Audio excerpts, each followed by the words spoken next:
धन्यवाद माननीय मन्त्रीज्यू, सबै साथीहरू। लामै छलफल भयो।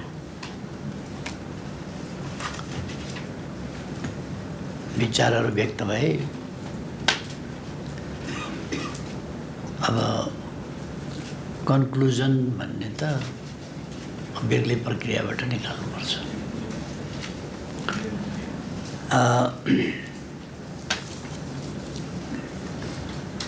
लामो छलफलबाट साथीहरूले राम्रो विचारहरू, टिप्पणीहरू, सुझावहरू ल्याउनु भएको छ र यो कार्ययोजनाको सन्दर्भमा पनि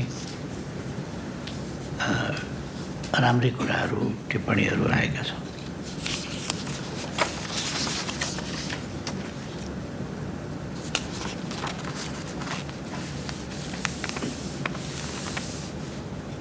हामीले अहिलेसम्म केही गरेनौँ होइन, केही गरेकै छौँ थोरै दिनौँ।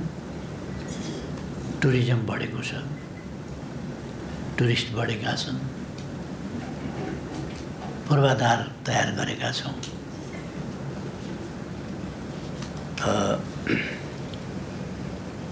कोसिस पनि गरिरहेका छौँ।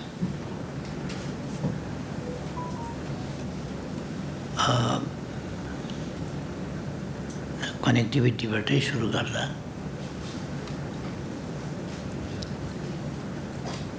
दक्षिणतर्फका टुरिस्टहरू आकर्षित गर्नलाई हाइवेदेखि बोर्डरसम्मका मुख्य बाटाहरू, हाम्रा सदरमुकाम हुने बाटाहरू 6 लेनका 4 लेनका बाटाहरू गरिएका छन्।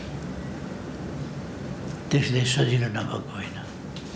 अब अलिकति के भने एडमिनिस्ट्रेटिभ झन्झट, कानुनी झन्झटहरू छन्। धेरै ठाउँमा चेकिङ हुन्छ, अनावश्यक जरिमाना, अनावश्यक के भन्ने, यसमा ध्यान दिन जरुरी छ। त्यस्तो हुनु हुँदैन।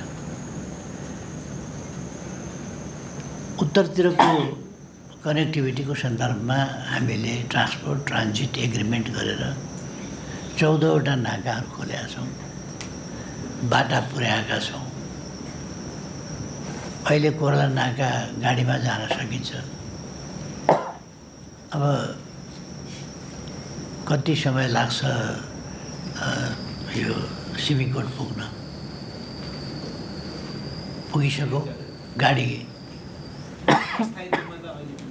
गइरहेछ। अब त्यो पुल चाहिँ कहिले तयार हुन्छ? भइसकेको छ। अच्छा, अर्थात् सिमीकोट गएपछि उताबाट हिल्सासम्मका लागि फेरि बाटो छँदैछ। अर्थात् नेपाल अब एक ढङ्गले भन्ने हो भने दुर्गम रहेन। नेपाल जस्तो देशमा 4 पाइले हिँड्नु नपर्ने, 1 किलोमिटर 2 किलोमिटर हिँड्नु, 2-4 किलोमिटर हिँड्नु नपर्ने परिकल्पना गर्यो भने त त्यो त सम्भव छैन। त्यो नेपालको भूबनोटलाई पनि ध्यान दिनु पर्यो नि। तर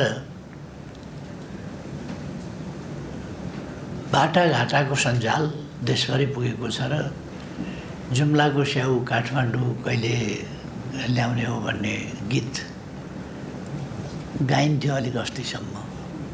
अहिले जुम्लाको स्याउ काठमाडौँ राम्ररी आउँछ र बजार पाइरहेको छ। स्याउको विज्ञापन गर्नेले पनि गाडीमा ल्याएर त्यो स्याउ संसदमा देखाउन पाएका छन्, बाहिर देखाउन पाएका छन्। त्यो सुविधा त बढाएको छ नि त। 14वटा नाका खोलेका छौँ हामीले। अब किमाथाङका उता पूर्वमा ओलाङचुङ गोलाबाट टिपताला पास गाडीको पास खुलेको छ। अरूतिर किमाथाङका अब पुल बन्दैछ, बाटो ब्रेक थ्रु भएको छ, गाडी किमाथाङका जान्छ। अब पुल बनाउन र केही खण्ड पक्की गर्न बाँकी छ, ब्रेक थ्रु भइसकेको छ। यस्ता थुप्रै ठाउँहरू कोर्ला नाकामा गाडी जान्छ। उतापट्टि इन्फ्रास्ट्रक्चर राम्रै बनाएको छ, हामी यता पनि बनाउँछौँ। केही पनि नभएका ठाउँमा एकैचोटि सबै कुरा गर्नु पर्दाखेरि अलिकति समय त लाग्छ। एयरपोर्टहरू भद्रपुर राति उड्छ, विराटनगर राति उड्छ, सायद राजविराज पनि राति उड्छ होला, त्यहाँबाट जनकपुर राति उड्छ, सिमरा राति उड्छ,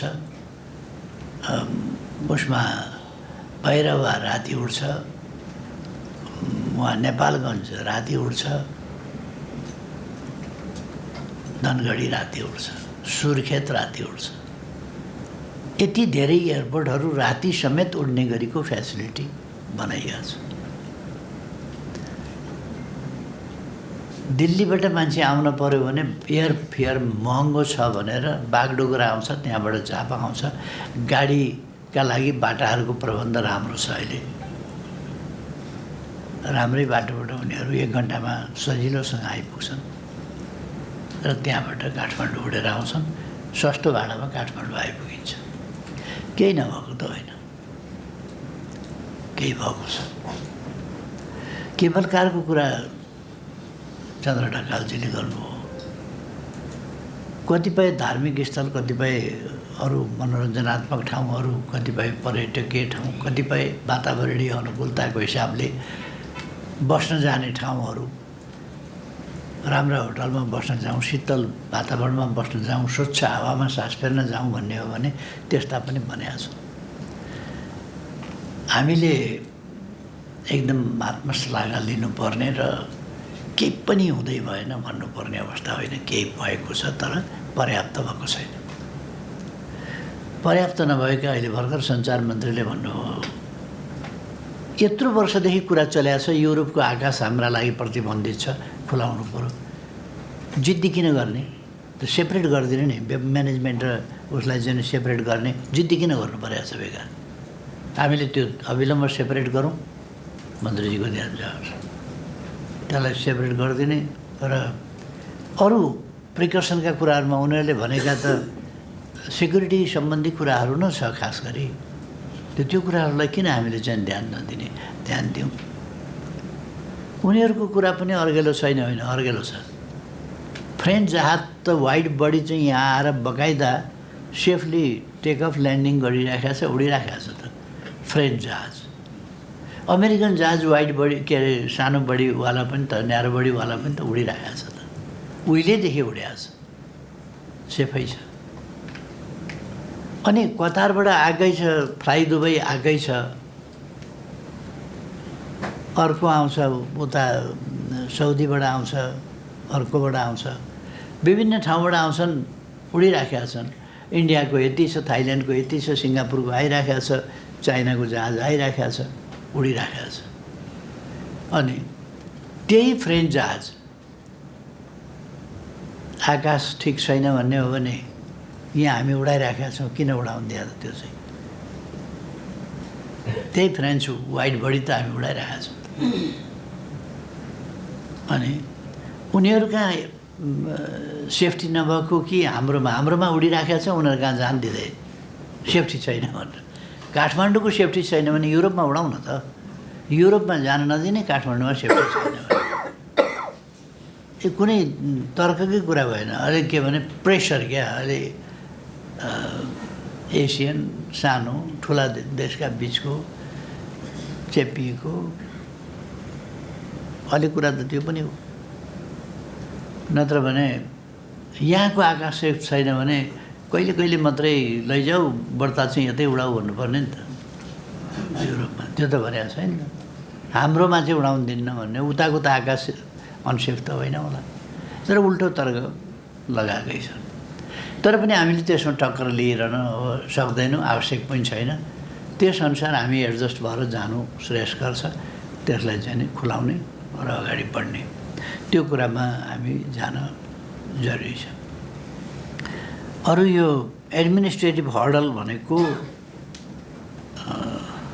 उहिले पनि सुनिन्थ्यो, अहिले पनि सुनिन्छ, कन्टिन्यू सुनिन्छ, सुन्यै छ। यी कुरा सुन्न थाल्दा यी कान भर्खरकै थिए,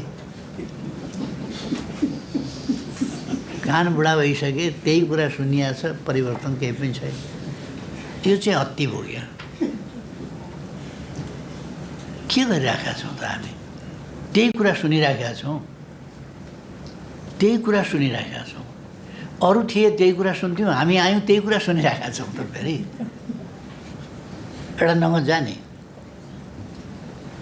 अरू हुँदाखेरि सुनेका थियौँ, एउटा डिटर्मिनेसनका साथ हामी आयौँ त्यही कुरा सुनिराखेका छौँ, त्यही कुरा भोगिराखेका छौँ।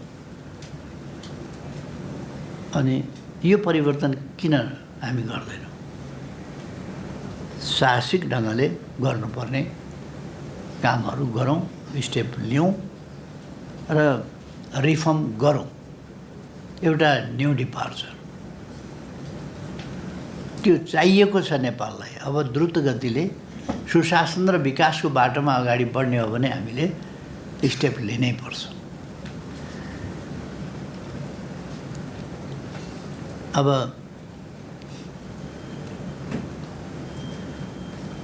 कार्ययोजनामा भएका सबै कुराहरूतिर त म जान चाहन्न, आवश्यक पनि छैन। केही चाहिँ अब अलिक भए हुन्थ्यो भन्ने खालका कुराहरू छन् कार्ययोजनामा, तर धेरै त्यसले प्रतिकूल असर नै पार्यो भन्ने खालको चाहिँ नि त्यति साह्रो त होइन।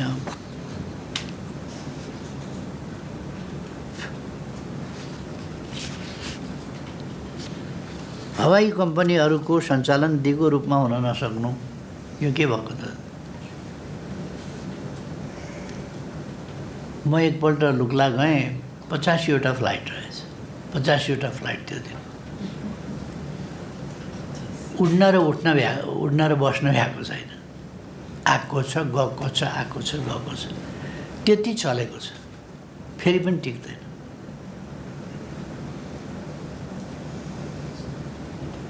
यो किन त्यस्तो हुन्छ? नेपालमै किन त्यस्तो हुन्छ?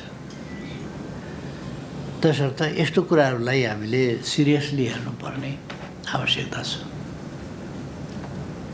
र यसमा अलिक बढी मलाई लाग्छ सरकार जिम्मेवार छ र हाम्रा सम्बन्धित निकायहरू जिम्मेवार छ। अरूभन्दा त्यो कुरालाई सच्याउनु पर्यो।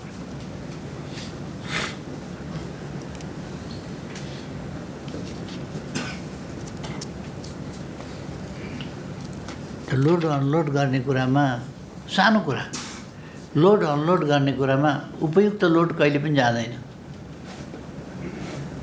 किनभने सबैले बल्ल आएको जानु पर्या हुन्छ, फेरि केमा बोकाएर लाने, कति दिन लगाएर लाने, त्योभन्दा अलिकति बढी बोकाएर लैजाउँ। 150 खर्च गर्दा थप यसो गर्दाखेरि पुगिहाल्छ सामान भने 150 खर्च गरौँ, सामान लिएर जाउँ। 150 खर्च र ओभरलोड चाहिँ नि प्लेनको रुलभित्र पर्दैन। तर भइ त राख्या यथार्थ हो नि त, फेरि भइरहेछ, यथार्थ हो।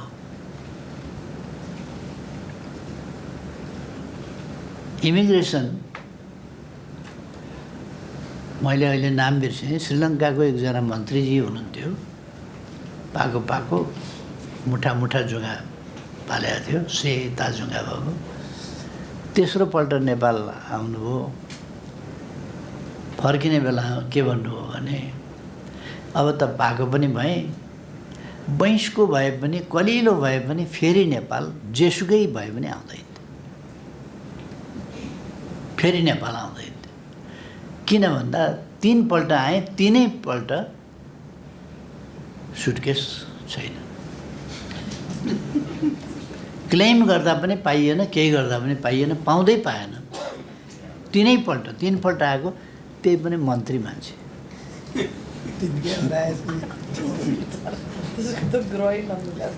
क्रिकेटको सबभन्दा टफ खेलाडी, अलिक पहिलेको टफ खेलाडी थियो नि श्रीलङ्कामा,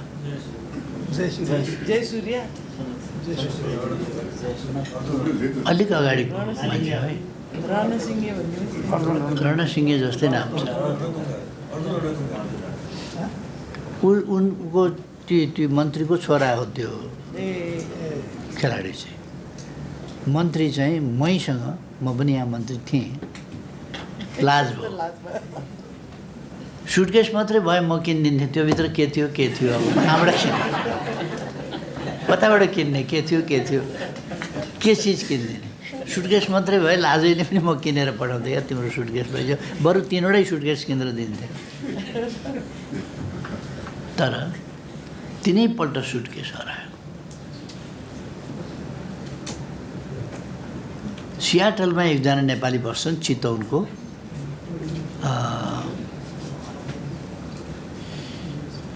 बुद्धि खनाल।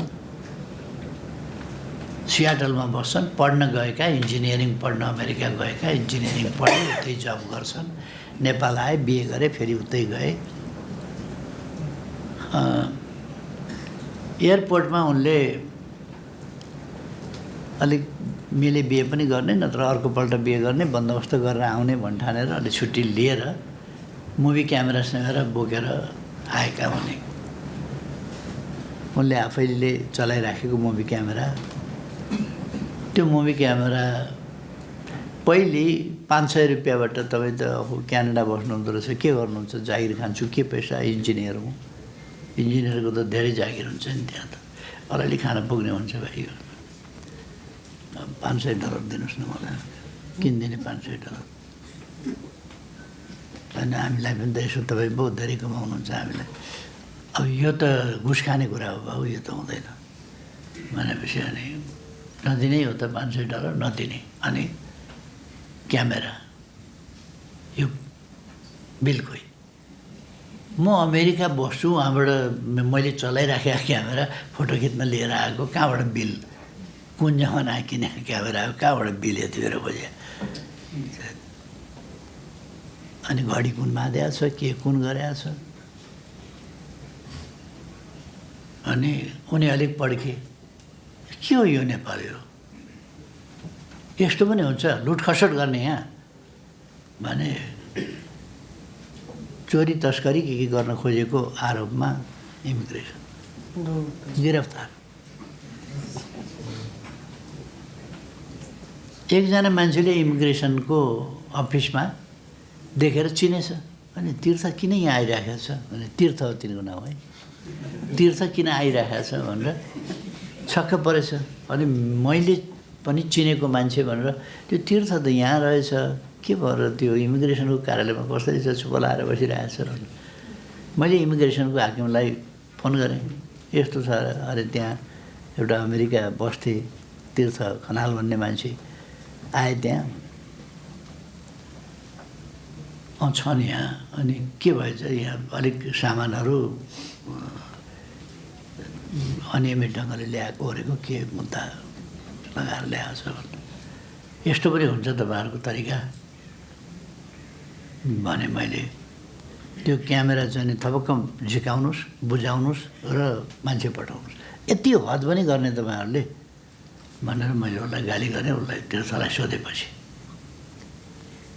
जाने बेलासम्म म लाग्दाखेरि पनि क्यामेरा बोकाएर पठाउन सकिनँ, क्यामेरा इमिग्रेसनले खायो।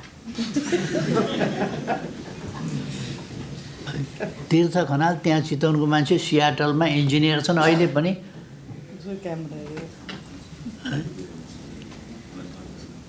मुभी क्यामेरा इमिग्रेसनले खायो। यो त अमेरिका बस्ने, लड्ने, जुझ्ने मान्छेको क्यामेरा, त्यसमाथि मैले त्यो क्यामेरा तिमीहरूलाई दिनै पर्छ भनेर अनेक कोसिस गरेँ। कसले चाहिँ बुझेको थियो, कसले चाहिँ समातेको थियो। अब कसले समातेको थियो भनेर उसले कसरी भन्छ, कसले समात्यो मतलब हाकिम पनि उस्तै छ, अर्को पनि उस्तै छ, अर्को पनि उस्तै छ। यो खालको तरिकाले टुरिस्ट कसरी आउँछ। अर्को, हाम्रा एयरपोर्ट हामीले बनायौँ, चलेको छैन।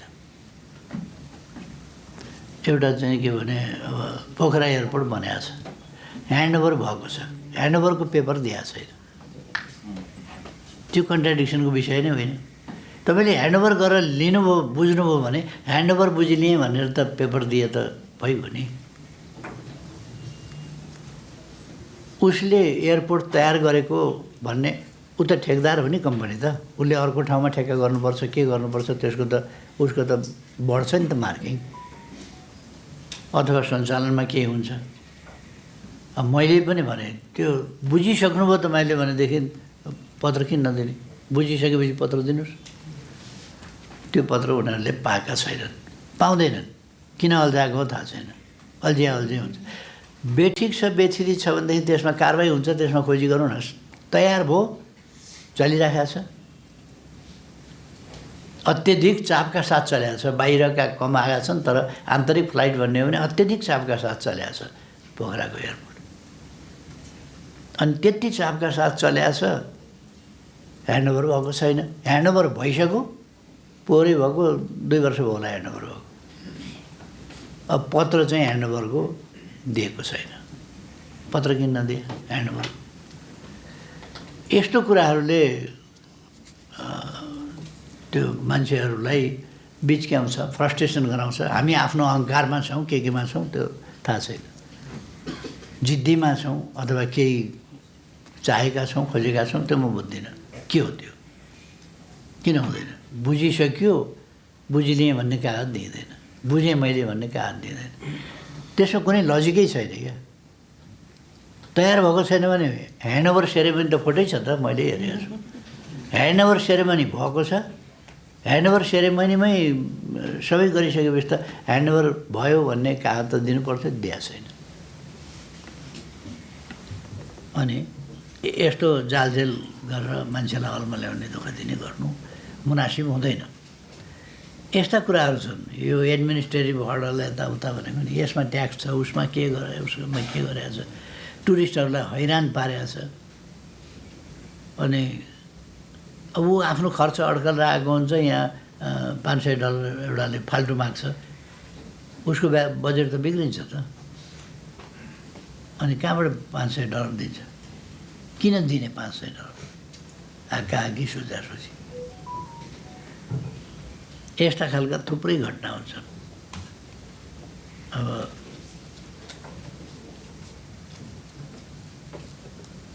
कानुनी रूपमा कुनै त्रुटि अझै पनि छन् भने,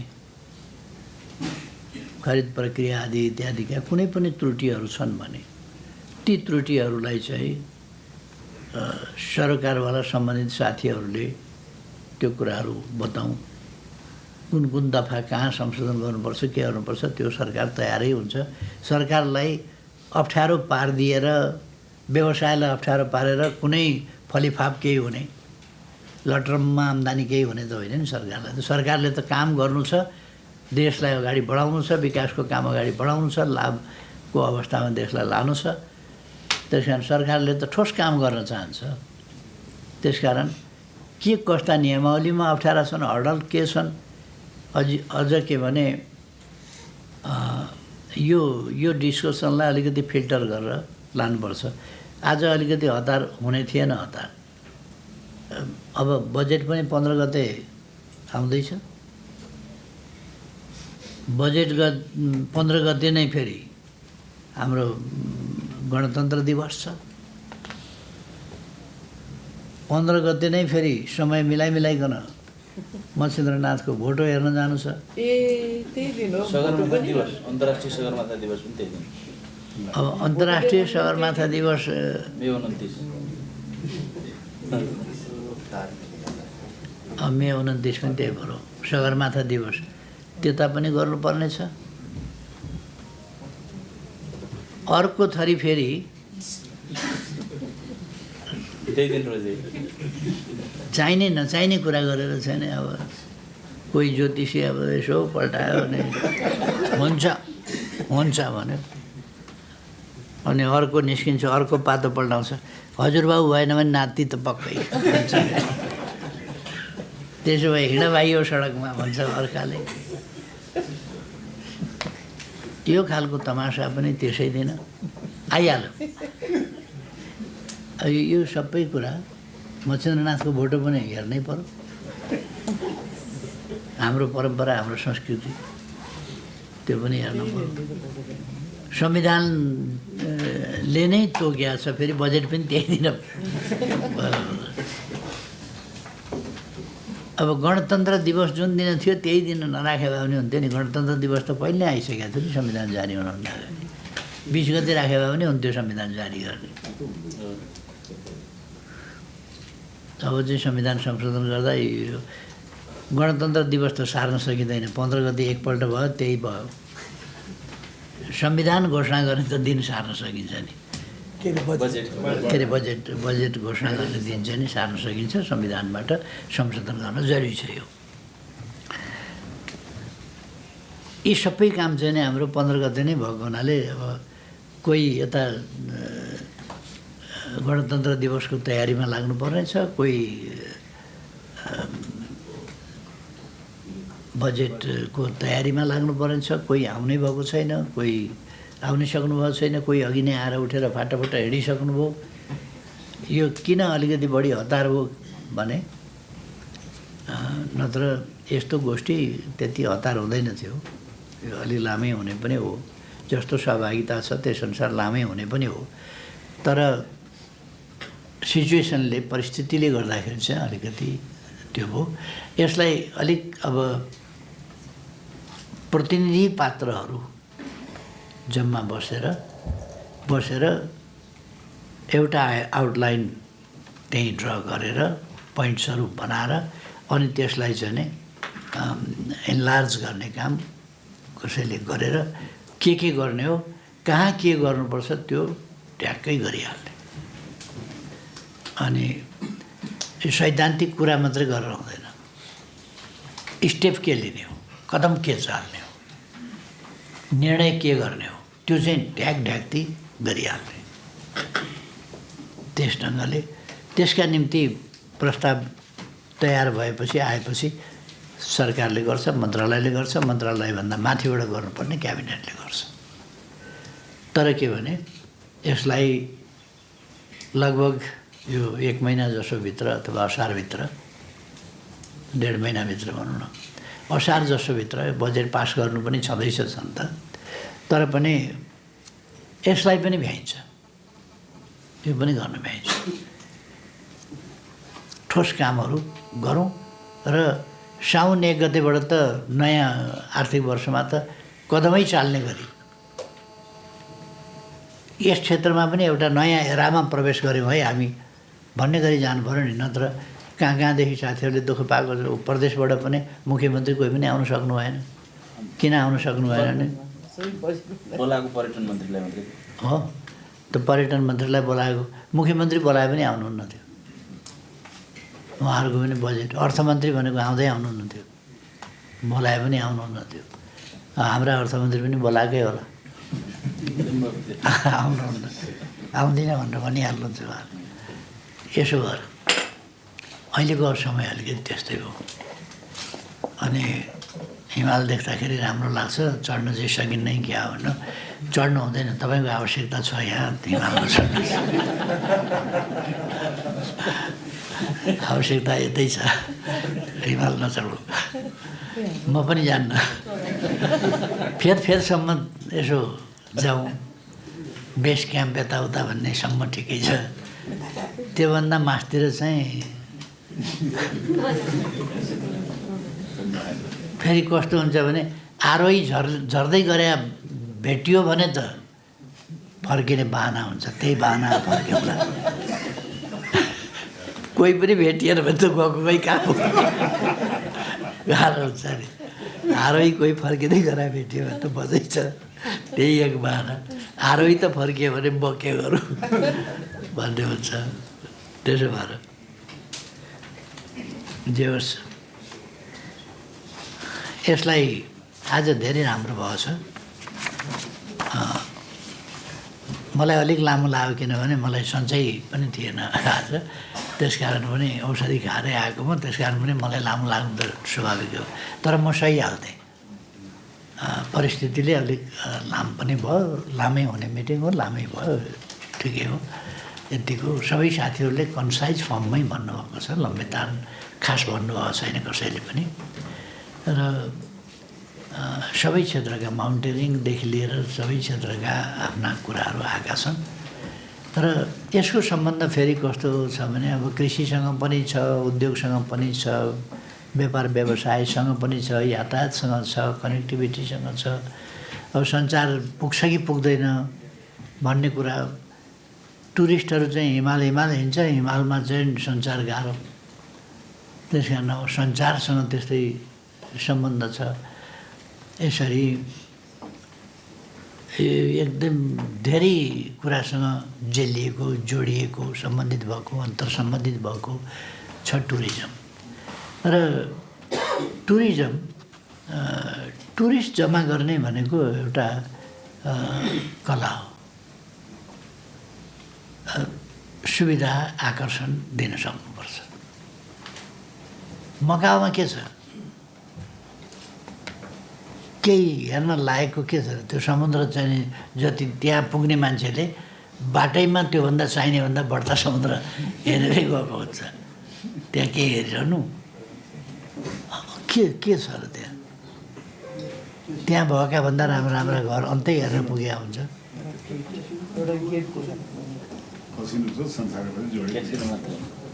त्यसो भएर तरिका स्पेन र फ्रान्सको बिचमा एन्डोरा भन्ने एउटा देश छ।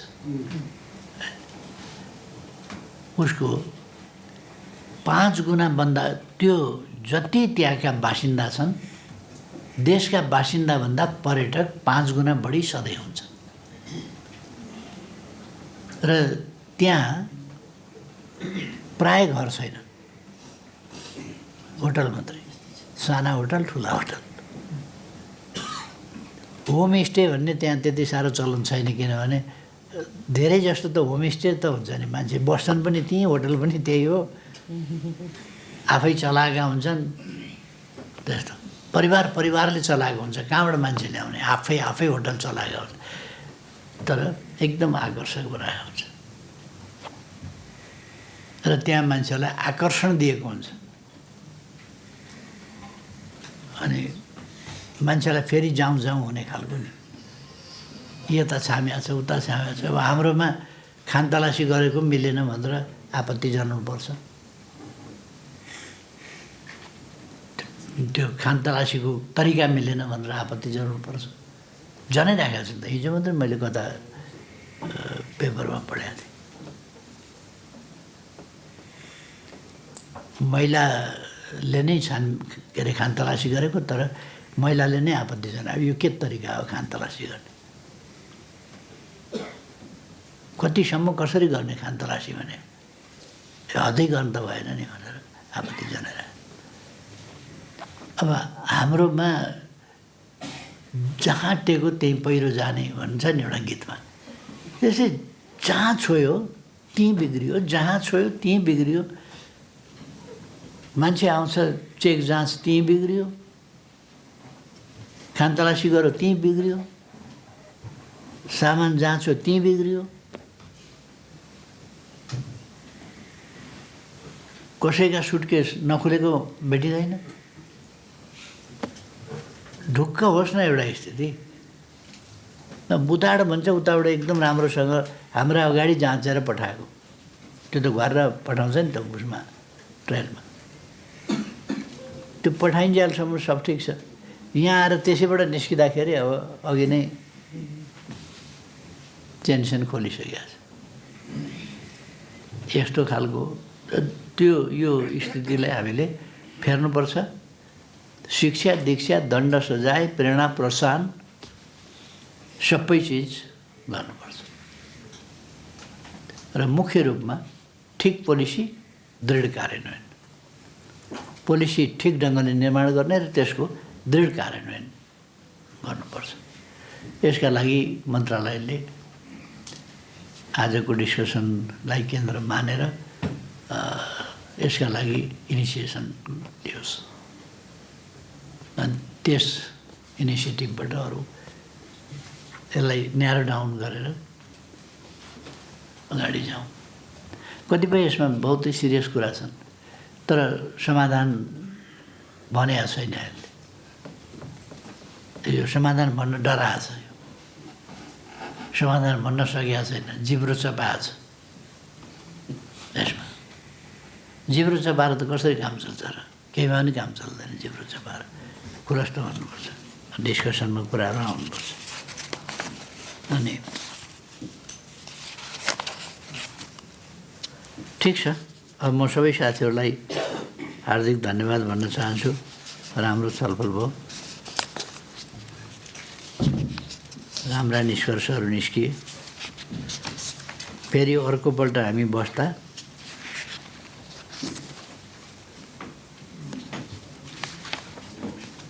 अझ राम्रो गर्छौँ हामी, निष्कर्षहरू राम्रामा पुग्छौँ। सच्याउनु त सच्याउनै पऱ्यो नि, यसै त कहाँ हुन्छ, यसै गरेर त यहीँ छौँ नि त। यहीँ भइरहनलाई त के गर्नु पऱ्यो र केही गर्नु पऱ्यो, गर्नै परेन। जहाँ छौँ त्यहीँ भइरहने हो भने त के छलफल, के डिस्कसन, के चिन्तन, के मनन, यसमा परिवर्तन ल्याउनका लागि चाहिने हो त्यो चाहिँ गरौँ ठोस रूपमा। सबै साथीहरूलाई धेरै धेरै धन्यवाद।